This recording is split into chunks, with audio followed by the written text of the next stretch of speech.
Good evening. नमस्ते। कैसे हैं आप सब लोग? आशा करती हूँ आप सब बहुत अच्छे होंगे और आज आप सबका आज का दिन बहुत अच्छा गया होगा।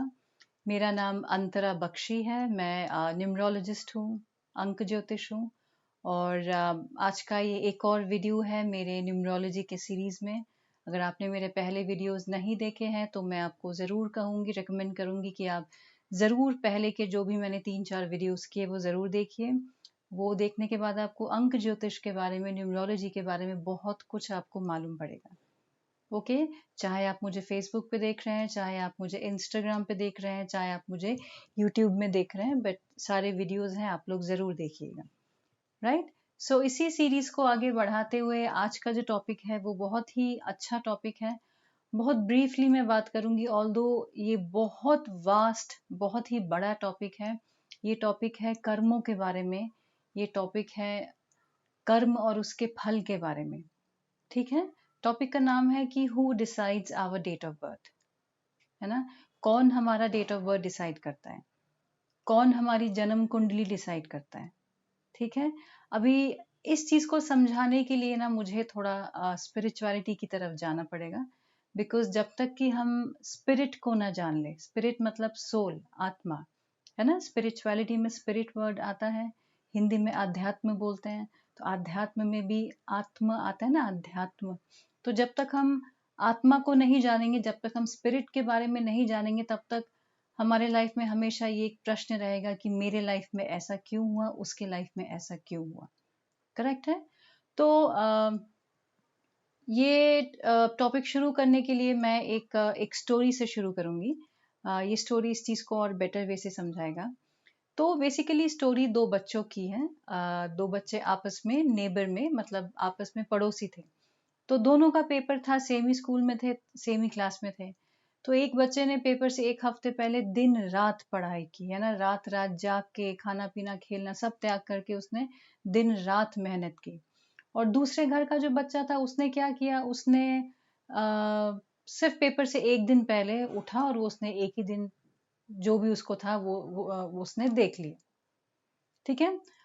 अगले दिन पेपर था, दोनों ने पेपर दिया, दोनों का रिजल्ट भी आया। अब रिजल्ट में जिसने पूरा हफ्ता एकदम मेहनत से जी जान लगा के पेपर दिया, मतलब पढ़ाई की थी, वो बहुत उसको कम नंबर मिले, मतलब ऑलमोस्ट जस्ट फेल से वो बचा, फेल होने से बचा। और जो लड़का जिसने सिर्फ पेपर से एक ही दिन पहले उसने पढ़ाई की थी, ही पास्ड विथ डिस्टिंक्शन मार्क्स। तो अभी दोनों के पेरेंट्स खुद खुद में सोचने लगे कि देखो उस बच्चे का भाग्य कितना अच्छा है, कितना लकी है वो, है ना, कि उसने कुछ किए बगैर एक ही दिन पढ़ पढ़ के उसको, है ना, उसको वो मतलब डिस्टिंक्शन से पास हो गया। और हमारे बेटे को देखो, इतनी फूटी किस्मत है इसकी कि इसने पूरे एक हफ्ता बिना खेल कूद कुछ किए, उसने पूरा एक हफ्ता पढ़ने के बाद भी जस्ट पास होते हुए, जस्ट फेल होते हुए वो बचा। ठीक है। तो वो अपने बच्चे के किस्मत को कोसने लगे। जो पेरेंट है अपने बच्चे के, जो कि जिसके बहुत कम मार्क्स थे, वो उसके किस्मत को कोसने लगे कि अरे तेरी, तू ये है, तू वो है, वगैरह वगैरह।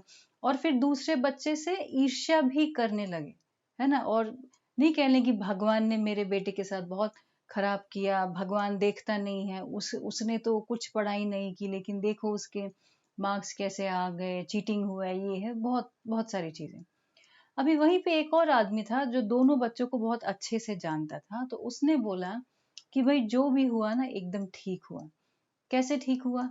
जिस बच्चे ने पेपर के एक दिन पहले पढ़ाई की थी ना, उसने सारा साल पढ़ाई किया था। उसने पूरा साल रेगुलरली रोज घर आके उसने पढ़ाई किया था। तो इसकी वजह से क्या हुआ, पेपर से एक दिन पहले आके उसने बस रिवाइज कर लिया, क्योंकि उसको सारी चीजें पहले से पता थी, सब उसको पहले से याद थी। और जो दूसरा बच्चा है, उसने सारा साल कुछ पढ़ाई नहीं किया था, बस पेपर के एक हफ्ता पहले उसने जितना हो सका किया, वो भी अभी एक हफ्ते पहले पूरे साल की पढ़ाई आप एक हफ्ते पहले कैसे कवर करोगे, इसीलिए बस वो पास हो गया। ठीक है। So this is called as karma, this is called as the philosophy of karma. हम भी, अभी ये तो चलो बच्चों की स्टोरी, लेकिन हम भी अपने लाइफ में बहुत बार, हर किसी ने ऐसा रियलाइज किया होगा, ऐसा सोचा होगा, ऐसा बोला होगा, ऐसा देखा होगा कि यार कोई इतना मेहनत कर रहा है, कोई इतना अच्छा इंसान है, इतना मेहनत कर रहा है, लेकिन उसको फल नहीं मिल रहा।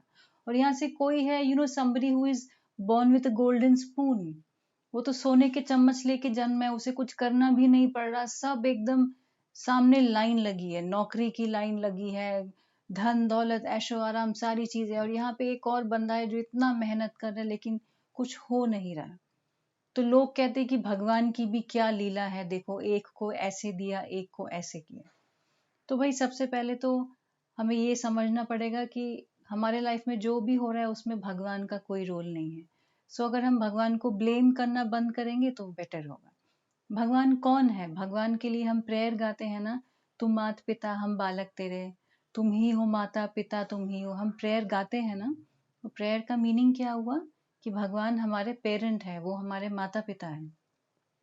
कोई भी पेरेंट अपने बच्चे के साथ ऐसा नहीं चाहेगा, कोई भी पेरेंट अपने बच्चे का खराब नहीं चाहेगा। चाहे बच्चा कितना भी थोड़ा सा मतलब संस्कारों में अच्छा नहीं हो या जो भी हो, लेकिन गिवन अ चॉइस एक पेरेंट हर बच्चे के साथ सेम तरीके से बेस्ट चीजें देगा, है ना। तो भगवान को किसी के साथ दुश्मनी नहीं है कि वो एक को फुटपाथ पे जन्म देगा और एक को महल में देगा, ठीक है। तो फिर अभी बात ये हुई, तो फिर हमारे लाइफ में जो होता है उसके पीछे फिर किसका हाथ है भाई? कुछ तो, कोई तो रूल है ना, कुछ तो फाउंडेशन है जिसके जिसके चलते लोगों के लाइफ में चीजें हो रही हैं, है ना। तो एक सेकंड कैटेगरी के लोग हैं जो कहते हैं कि भाई कर्म का फल है, ये सारा हम हमारे कर्मों का फल है कि नहीं, कि हम जैसा कर्म करते हैं हम उसका फल वैसे ही बोते हैं। तो अब ये सोचिए, एक बच्चा जो अभी जन्मा है वो किसी फिजिकल डिसेबिलिटी के साथ जन्मा है, तो वो कैसे हुआ? क्योंकि उस बच्चे ने तो अब अभी कोई कर्म भी नहीं किया, जस्ट दुनिया में आया है। तो वो ऐसे फिजिकल डिसेबिलिटी के साथ कैसे जन्मा? एक बच्चा जन्मा है एकदम एक फुटपाथ पे किसी किसी के घर में जन्मा है, तो भाई उस बच्चे ने तो कोई कर्म ही नहीं किया कि वो ऐसे ऐसे फाइनेंशियली इतने कम किसी घर में वो जन्म लेता है ना। तो क्या डिसाइडिंग फैक्टर है? कौन डिसाइड करता है कि हम किसके घर में जन्मेंगे? कौन डिसाइड करता है कि हम हमारे लाइफ में क्या होगा? एक बच्चा जन्मते ही उसकी कुंडली तैयार हो जाती है, किसी भी ज्योतिष के पास जाएंगे वो कह देगा कि भैया इसके लाइफ में ऐसे ऐसे ऐसे ऐसे ऐसे ऐसी चीजें होंगी। किसने डिसाइड किया? बच्चे ने तो अभी जन्म लिया है, उसने तो कुछ कर्म भी नहीं किया। सेम वे से बच्चा जब जन्मता है तो उसका डेट ऑफ बर्थ कौन डिसाइड करता है? क्योंकि डेट ऑफ बर्थ से ही एक न्यूमरोलॉजिस्ट डेट ऑफ बर्थ और डेट ऑफ बर्थ को देख के वो सारा बता देगा कि इसके लाइफ में ऐसा ऐसा ऐसा ऐसी सारी चीजें हैं होंगी। तो वो डिसाइड कौन करता है? तो भाई बात ये है कि ये जो हमारी जर्नी है ना, जो हम देखते हैं कि एक हमने जन्म लिया, मैंने ये जन्म लिया, तो मेरे लाइफ में क्या हो रहा है, ये जो जर्नी है ना, वो इस शरीर की जर्नी है ही नहीं, है ना। दुनिया को तो क्या एक शरीर दिखता है कि भाई इसने इस दिन जन्म लिया, इस दिन से इसके लाइफ में ये सब चालू हुआ। तो सच्चाई ये है कि ये जो जर्नी है वो शरीर की है ही नहीं, जो दुनिया को दिखती है। एक्चुअल जो जर्नी है ना, वो आत्मा की है, सोल की है। और आत्मा कभी मरती नहीं है। सोल इज इमॉर्टल, अविनाशी है ना। मैं आत्मा कर्म करती हूँ।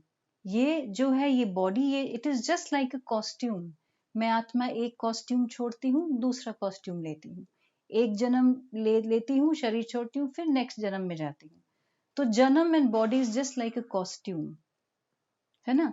तो मैं आत्मा कर्म करती हूँ और मेरे कर्म सिर्फ मैंने इस शरीर में आने के बाद नहीं किए हैं, इस कॉस्ट्यूम में आने के बाद नहीं किए, ठीक है। आप सब जो देख रहे हैं, आप सब ने जो भी कर्म किए हैं वो आपके इस जन्म के शरीर में आने के बाद नहीं हुए हैं। इससे पहले भी आप आत्माओं ने शरीर ली है। मैंने भी, इसके पहले मेरा कोई और बॉडी था, उसके पहले कोई और बॉडी थी। तो जो कर्म करती है ना वो आत्मा करती है। हर शरीर में, मतलब कि हर जन्म में हमने कर्म किए हैं और हर कर्म का एक फल होता है। जब आपने कर्म किया उसी समय उसका फल भी डिसाइड हो जाता है। तो हो सकता है कि इस शरीर में आने के बाद मैंने बहुत ज्यादा मेहनत नहीं की है, मुझे सारी चीजें एक गोल्डन चम्मच पे मिल गई हैं, मेरा हर काम बहुत आसान हो रहा है और लोगों को दिख भी रहा है और मुझे भी मालूम है कि भाई मैं खुद भी लोग बहुत बार खुद भी सोचते हैं कि यार मैंने तो इस जन्म में इतना नहीं किया, मैं तो इतना डिजर्व भी नहीं करता, तो भी मेरे पास इतना इतना क्यों आ रहा है ना? राइट। सो क्या होता है ना कि हो सकता है कि हमने इस शरीर में आने के बाद बहुत ज्यादा मेहनत नहीं की, लेकिन इसका मतलब ऐसा नहीं है कि मैंने मेहनत नहीं की। हो सकता है मैंने इस जन्म में नहीं की, लेकिन मैंने अपने पिछले कॉस्ट्यूम में मेहनत करके आई हूँ। मैंने मेहनत किया, शरीर छूट गया। शरीर छूट गया मतलब जिसको दुनियावी भाषा में बोलते हैं कि इंसान मर गया। मैंने पिछले जन्म में मेहनत किया, शरीर छूट गया, फल मुझे इस जन्म में मिला है। सो ये जर्नी जो है ना, ये बॉडी की है ही नहीं, ये जर्नी आत्मा की है। ठीक है, इसीलिए the truth is that nothing comes for free. कुछ भी हमें फ्री में नहीं मिलता है।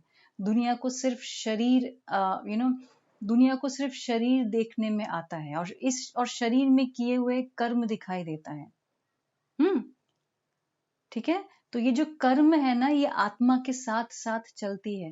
कहते कहते नहीं है कि खाली हाथ आए हैं खाली हाथ जाएंगे, ये गलत है।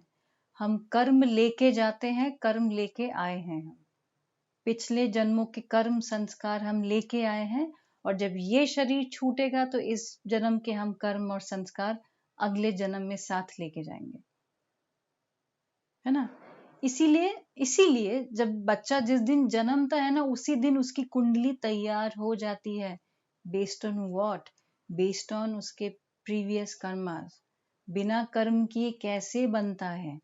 ऐसे बनता है कि वो जो कुंडली बनती है, वो जो डेट ऑफ बर्थ है, वो हमारे पुराने कर्मों का फल जो हमें इस जन्म में मिलने वाला है। तो हमारे साथ हमारे लाइफ में जो भी कुछ होता है ना, अच्छा या थोड़ा कम अच्छा या बहुत अच्छा, वो हमारे ही कर्मों का परिणाम है। पास्ट कार्मिक अकाउंट्स हमारे साथ चलते हैं। कभी वो गिफ्ट के रूप में आते हैं। बहुत लोगों के आपने देखेंगे संबंध बहुत अच्छे हैं, हर कोई उनको सहयोग देता है, उनका हर काम बहुत अच्छे से बनता है। ऑल्दो आज की डेट में ऐसा कोई इंसान नहीं जिसका लाइफ परफेक्ट हो, but as compare to others बहुत लोगों का लाइफ बहुत स्टेबल होता है। उनको धन धान्य संपत्ति, अच्छा हेल्थ, बहुत सारी चीजें, अच्छे रिश्ते, बहुत सारी चीजें मिलती है। तो वो पास्ट कार्मिक अकाउंट गिफ्ट के रूप में आता है। और कभी कभी यही पास्ट कार्मिक अकाउंट बैगेज के रूप में आता है, भारी बैगेज, बोझ के रूप में आता है। ठीक है, बट आप लोग एक चीज बहुत क्लियरली समझिए, ऐसा नहीं है कि सारी ताकत पुराने कर्मों में ही है ना? तो अगर आप पास्ट का बैगेज ले आए हैं, लेकिन प्रेजेंट आपके पास, आपका प्रेजेंट का कर्मा भी तो है जो आप इस जीवन में कर रहे हैं। आपका हार्ड वर्क, आपकी मेहनत, आपकी डिटर्मिनेशन, आपकी प्योर इंटेंशंस, ये प्रेजेंट कर्मा पास्ट कार्मिक अकाउंट के बैगेज को कंप्लीटली ओवरराइड कर देगा। ओवरराइड कर देगा मीनिंग कंप्लीटली उसको खत्म करेगा। अभी डिपेंडिंग अपॉन कितना भारी बैगेज आप लाए हैं, लेकिन इस जन्म में अगर आप सिंसियरिटी के साथ, पूरे प्योरिटी के साथ, बिना किसी को धोखा दिए, बिना कुछ किए, आप अगर अपने लाइन पे, अपने डायरेक्शन पे चलते जाएंगे, तो पुराना आपका ओवरराइड होगा। ठीक है, फॉर एग्जाम्पल जैसे अगर मैं बोलूं, जैसे नहीं होते कि 31 मार्च को बैंक में क्लोजिंग बैलेंस शीट तैयार होती है। 31 मार्च को क्लोजिंग बैलेंस शीट होती है और 1 अप्रैल से ओपनिंग बैलेंस शीट होती है। अब अगर पहले प्रॉफिट था, अगर सोच लीजिए 31 मार्च तक जो भी बैलेंस शीट था ना, अगर सपोज कीजिए उसमें प्रॉफिट था, लेकिन 1 अप्रैल के बाद से वो कंपनी, वो बैंक अगर गफलत करना चालू करती है, गलत काम करना चालू करती है, ये बिजनेस पे ध्यान नहीं देती, तो बिजनेस तो डाउन जाएगा ही, चाहे उसका पहले का बैलेंस शीट कितना ही अच्छा हो, है ना? सिमिलर वे से वाइस वर्सा, मतलब अगर पिछला बैलेंस शीट 31 मार्च तक का जो बैलेंस शीट है, उसमें अगर बहुत हैवी लॉस हो, लेकिन 1 अप्रैल के बाद आप लोग और कंपनी और बैंक और ब्रेनस्टॉर्मिंग करती है कि कैसे कंपनी को खड़ा करें, और मेहनत करती है, तो वो प्रॉफिट में आएगा ही। विच मीन्स पुराने वाले लॉस का जो बैगेज लेके आए थे, उसको इस नए साल के हार्ड वर्क ने उसको प्रॉफिट में कन्वर्ट कर दिया। ठीक है, तो यही है सारी बात कि ये जो हमारा जो डेट ऑफ बर्थ है ना, ये कोई गिफ्ट या टैलेंट नहीं है, ये हमारे लेसन्स हैं जो हमें इस बर्थ में सीखना है। नंबर्स, आप किसी अच्छे न्यूमरोलॉजिस्ट के पास जाएंगे तो वो आपको बताएगा कि कैसे नंबर्स आपको गाइड करते हैं कि देखो ये चीज, ये इस टाइप के कार्मिक अकाउंट आपके साथ जुड़े हुए हैं, इसको ऐसे ऐसे करके आप निकालिए।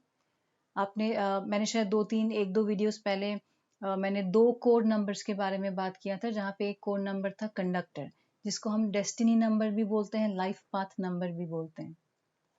वो नंबर बहुत एसेंशियल होता है इसीलिए कि वो हमें बता देता है कि भाई आपका जो लाइफ का पाथ है वो किधर जाना चाहिए, जिससे कि आप अपने सारे अकाउंट्स को सेटल कर लें। ठीक है, और जब हम इस तरीके के लेसन्स को समझ जाते हैं, जब हम अपने नंबर्स को समझ जाते हैं ना, तो लाइफ जस्ट गेट्स इजियर, है ना। और इसी तरीके से नंबर्स को जान के हम अपने पेरेंट्स के बारे में भी हम बहुत कुछ जान पाते हैं। हमें समझ में आता है कि हमारे पेरेंट्स ऐसे क्यों हैं, वो लोग आपस में दोनों ऐसे क्यों हैं, क्यों इतना फाइट करते हैं, या क्यों इतना प्यार से हैं। हमें सारी चीजें समझ में आने लगती हैं, and we start accepting them more easily. Even हमारे बच्चों को भी हम समझने लगते हैं जब हम ये चीज समझते हैं ना कि ये जर्नी सिर्फ इस कॉस्ट्यूम की नहीं है। ये जो है तो मेरा बच्चा, लेकिन इसके अंदर जो आत्मा है ना, वो पुराने संस्कारों को लेके आई है। तो हमें फिर अपने बच्चों को भी समझने में इजी होता है। तो अब ये हमें समझ लेना चाहिए कि डेट ऑफ बर्थ बोले या घर का वास्तु बोलिए या पामिस्ट्री बोलिए, ये सब कुछ हमारे कर्मों के ही अकॉर्डिंग मिलता है। देखिए, जब समय अच्छा होता है ना, समय अच्छा मीनिंग जब आप अपने पुराने अच्छे कर्मों का जब आप फल खा रहे होते हैं, तो वो अच्छा टाइम होता है। तो उस टाइम पे ना आपके घर का वास्तु भी बहुत अच्छा होगा, आपके नंबर्स में आपके न्यूमरोलॉजी में आपका पर्सनल ईयर बहुत अच्छा जा रहा होगा, आप बहुत अच्छे नंबर पे होगा। एस्ट्रोलॉजी में आपके बहुत अच्छे अच्छे प्लैनेट्स की दशा सब चालू रहेगी जब टाइम अच्छा होता है। और जब टाइम अच्छा नहीं होता है, थोड़ा चैलेंजिंग होता है, उसी टाइम पे आपके घर का वास्तु अच्छे भले घर जो ठीक था पहले, आपका सडनली मन हुआ कि चलो थोड़ा सा मैं कंस्ट्रक्शन कर दूं, थोड़ा सा मैं कलर चेंज कर दूं, तो बिगड़ गया वास्तु, है ना।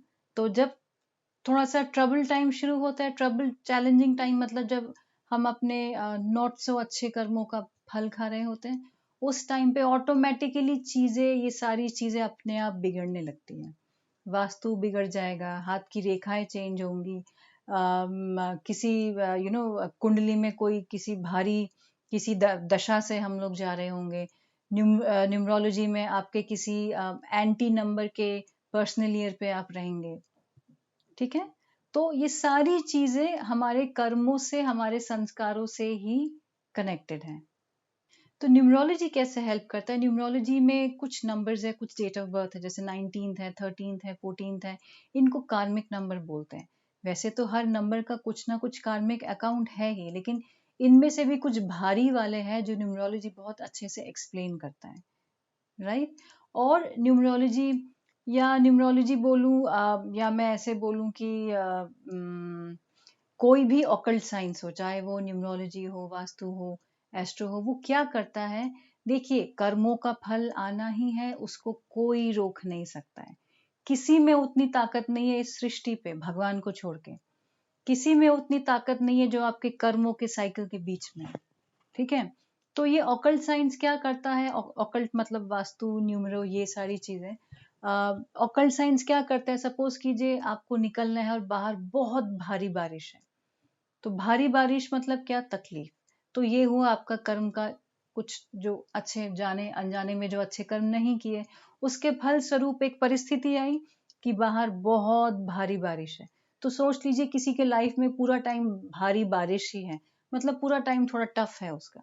तो ऑकल्ट साइंस क्या करेगा? वो कहेगा भैया अभी बारिश में निकलना तो है, उससे तो आप बच नहीं सकते, कर्म का फल भोगने से आपको कोई रोक नहीं सकता, लेकिन हमारे द्वारा हम आपको एक स्ट्रॉन्ग छतरी दे रहे हैं, एक स्ट्रॉन्ग अम्ब्रेला दे रहे हैं, जिससे आपको प्रोटेक्शन मिले। आप बाहर जाए लेकिन वो छाता सर पे लेके जाए तो उतनी तकलीफ नहीं होगी, उतनी भोगना नहीं होगी। ठीक है, तो ऑकल्ट साइंस का बस यही तक काम है। अगर आपको पूरी तरीके से अपने लाइफ में से दुख दर्द को खत्म करना है, कम करना है, then spirituality is the thing. Occult science एक तरफ है, स्पिरिचुअलिटी आध्यात्म एक तरफ है। अल्टीमेट मन की शक्ति, अपने लाइफ को स्मूथली चलाने की शक्ति आपको आध्यात्म ही देगा, जहां पे आपको कंप्लीट पूरा ज्ञान मिलता है आत्मा के बारे में।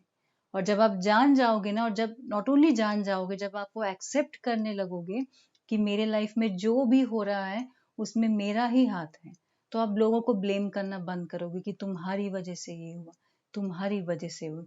किसी की वजह से कुछ नहीं होता, हमारे ही कर्म है ना।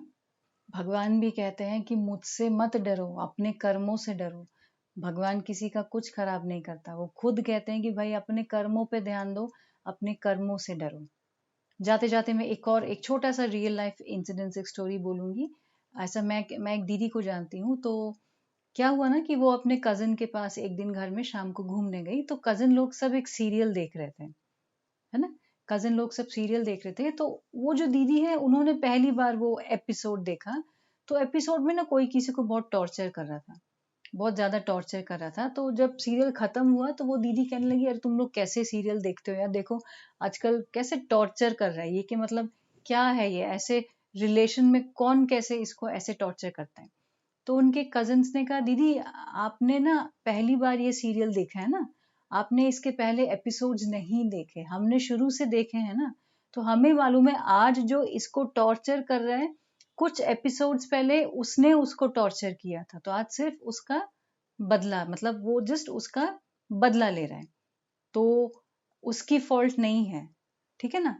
तो ये कितनी ब्यूटीफुल चीज है, और रियल लाइफ में और सोल की जर्नी भी यही है। अगर हम देखते हैं ना कि इस जन्म में कोई किसी को परेशान करता है, तो हम क्या सिर्फ उसी एक जन्म को देख रहे हैं, तो हम कहते हैं कि अरे ये इसके साथ इसने ठीक नहीं हुआ। लेकिन भगवान है जिन्होंने हमारा पूरा हमारे लाइफ का पूरा मेगा सीरियल के सारे एपिसोड्स देखे हैं। तो कर्म का फल ऐसे ही मिलता है। किसी जन्म में हमने भी किसी आत्मा को जाने अनजाने में कुछ ट्रबल किया होगा, वो किसी और जन्म में आके हमसे बस वो लेन देन, वो कार्मिक अकाउंट सेटल करते हैं। बट क्योंकि हमें अपने पिछले जन्मों के बारे में याद नहीं, तो हम इसी जन्म में इसी बॉडी को देख के कहते हैं कि भाई तुमने गलत किया। तो अध्यात्म का नॉलेज होना, it makes you strong. Occult science तो है ही। देखिए मैं तो खुद ऑकल्ट साइंस प्रैक्टिशनर हूँ, लेकिन मैं सच्चाई ये भी जानती हूँ कि फाइनल डेस्टिनेशन स्पिरिचुअलिटी है सबके लिए। आने वाले समय में सबको स्पिरिचुअलिटी, अध्यात्म का सहारा, अध्यात्म का नॉलेज चाहिए ही होगा। नहीं तो अगर ऐसा होता ना, तो आज की डेट में दुनिया में जितने भी ऑकल्ट प्रैक्टिशनर्स हैं ना, जो बड़े बड़े ज्योतिष, न्यूमरोलॉजिस्ट, महावास्तु वाले हैं, जो सबका लाइफ परफेक्ट होना चाहिए था, दुख दर्द पैसा कुछ भी किसी भी चीज में उनको तकलीफ होनी नहीं चाहिए थी, but that is not the case. वो तो केस नहीं है, हर एक के लाइफ में दुख है ही। ठीक है। सो आज का वीडियो मैं यहीं पे बंद करती हूँ, और आशा करती हूँ आपको थोड़ा बहुत समझ में आया होगा। आपका इस वीडियो को लेके कुछ भी डाउट्स है तो ज़रूर आप नीचे कमेंट कीजिए। और अगला वीडियो एक बहुत ही इंटरेस्टिंग, वो भी बहुत छोटा वीडियो होने वाला है। वहाँ पे हम बात करेंगे कि एस्ट्रोलॉजी और न्यूमरोलॉजी में डिफरेंस क्या है। मेरे पास बहुत सारे मैसेजेस आ रहे हैं इस पर्टिकुलर चीज़ को लेके, और जो भी मुझे पर्सनल मैसेज करके जो भी पूछ रहे हैं, मुझे 2-2 3-3 दिन का टाइम दीजिए, मैं उसका जवाब ज़रूर दे भी रही हूँ और आगे भी देती रहूँगी। ठीक है। सो आज के वीडियो में इतना ही। जल्दी ही मिलते हैं एक दूसरे वीडियो के साथ। तब तक have a very good night. Thank you.